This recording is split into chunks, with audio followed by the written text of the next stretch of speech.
Abusheni, hello. So I'm not drinking tea today, as you can see. This shit has got like cucumbers and mint leaves and strawberry essence. This right here, next level hydration things. I'm back. Welcome back. Oh yeah, man, how you doing? You good? I know you like that. Did you guys miss me? No man, of course you guys did. The inboxes and DMs and personal messages that I've been receiving have been absolutely touching. You guys are just absolute sweethearts. I mean, you guys actually care. And I would like to just take this little moment to thank you guys for your support from the time when I started this YouTube series up until this moment. I would also like to let you guys know that even though I appreciate your love and support, I owe you absolutely nothing. Nothing. Oh, nothing. The point is that I'm back. I got my ears pierced. I changed the color of my hair. I've even got a degree now. So yeah, I just live a different life now. So today I want to talk about the age-old idea of the personal being political and vice versa. For me, nothing is more personal and political than race. So the idea of living in a multiracial society is pretty interesting to me. Because in South Africa, living in a multiracial society within a post-apartheid context gives off this false impression that our society has been deracialized and that we have dealt with all the racial issues on a political, social, personal, and even emotional level. And I've never really quite gotten the opportunity to really engage my feelings and opinions and positions on what it truly means to live in a multiracial society. On that note, story time! So I get an invite to this all-white themed party that one of my old high school friends was throwing. Okay, let me explain to you my gripe with all-white parties and white clothing. So basically, I only own 2 pairs of white clothing. The first being a white formal shirt that I wear to interviews for jobs that I can never secure. And the second is an old white t-shirt that I use as a headscarf at night to protect my fancy hairstyles. I'm just not talented at keeping and maintaining white clothing. But hey, listen, if you're still thinking of inviting me to your all-white event, please keep the invitations coming because it's nice to be invited to things. So anyway, I hustle some decent white clothing and I get into the Uber and I'm off to the party because, I mean, what's an event without me, darling?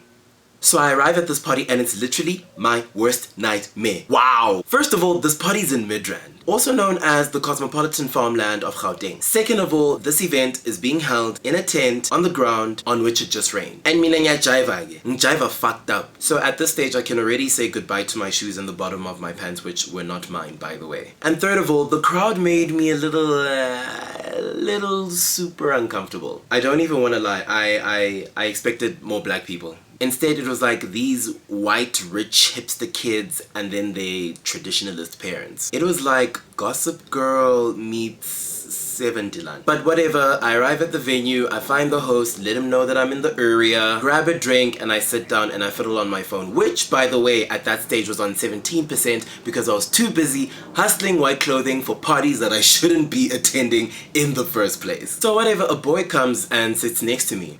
Excuse me. He slides into me, basically. And I'm looking at this boy like, who are you? Only to discover that this was the same guy who used to be bullied like a lot in high school. Oh my god, guys. Do you know what a re-up is? Do you know what a glow-up is? Homeboy is fine and flourishing now, bitch. Springtime blossoming, bitch. Sunflowers blooming in fucking September levels, bitch. I mean, I'm proud to say that I wasn't one of those who victimized him in high school, but did I sleep on him? Yes. Yes, I slept on him. So we're chatting and we're catching up and he's filling me on the details of his life since high school. But he's a little overzealous in his conversation. It's almost as though he wants to... Sorry guys, there was a fly. Anyway, as I was saying, so yeah, I was just getting the impression that he had something to prove to me, but what...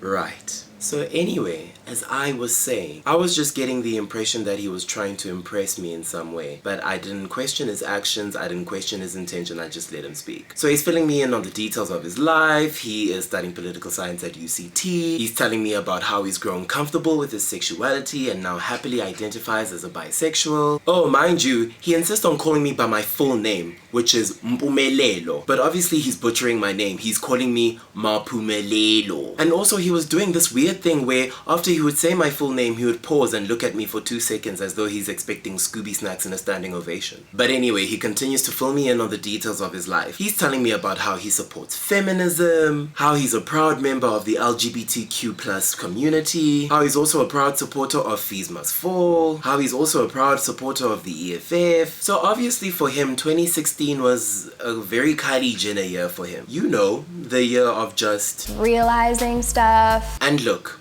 I don't doubt his intelligence, and I also don't doubt his ability to genuinely invest himself in things that concern him. But I was getting this newly turned social activist person, and I wasn't getting the human being who felt some type of way about the very things that concerned him. So I tried to engage him on his lived experience. Because in order to have somewhat of a healthy and genuine commitment to certain causes, there has to be a level of personal empathetic implication. I mean, look, lived experience is not necessary for having a genuine commitment to causes, but it is sufficient. Very sufficient. So I'm trying to engage him on his lived experience, and all I'm getting are these pre-rehearsed, pre-programmed responses that merely satisfy the intellectual interest. And that's the problem with these ally people. The most fascinating but equally boring thing about people who haven't experienced prejudice or have experienced little prejudice, particularly white people from this Rainbow Nation generation, or at least the white people who buy into the faux integration ideology, is how quick they are to sprint and be the best friends and confidants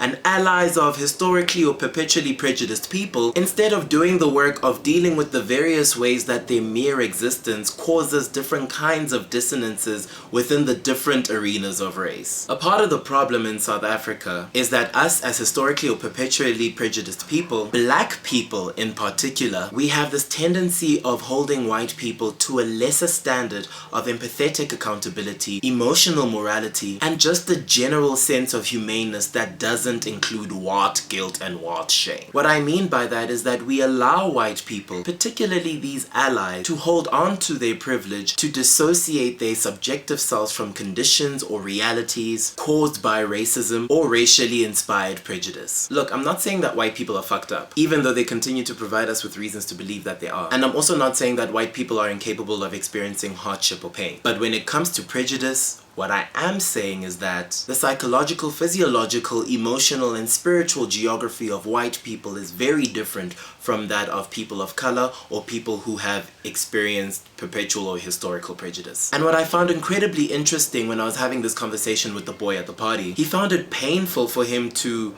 let go of his privilege in order to assimilate as best as he could with those very marginalized people. And that just made me wonder and become very keen about what exactly do white people discuss when they are not within the gaze of marginalized people. And I guess this is going to be an ongoing conversation. And as a queer person of color living in Africa, this is probably going to be a conversation I'm going to have till I fucking die. As a queer person of color living in South Africa who's inherited centuries of all kinds of violence, and then all of a sudden is placed in a situation where I have to live in a so-called multiracial society, I'm going to have some questions about the supposed peace that we're supposed to keep. I don't know what it's like to be white. Quite frankly, I don't think I want to know. But in the kind of society that I exist, but I do know what it looks like to find crafty ways of staying in denial and continuously being dishonest about having centuries of being responsible for different kinds of violences and violences that still go on today hanging on your shoulders. And that brings me to the end of this particular episode. Like and subscribe if you enjoyed the conversation today. If you're a little shook, you don't have to like and subscribe,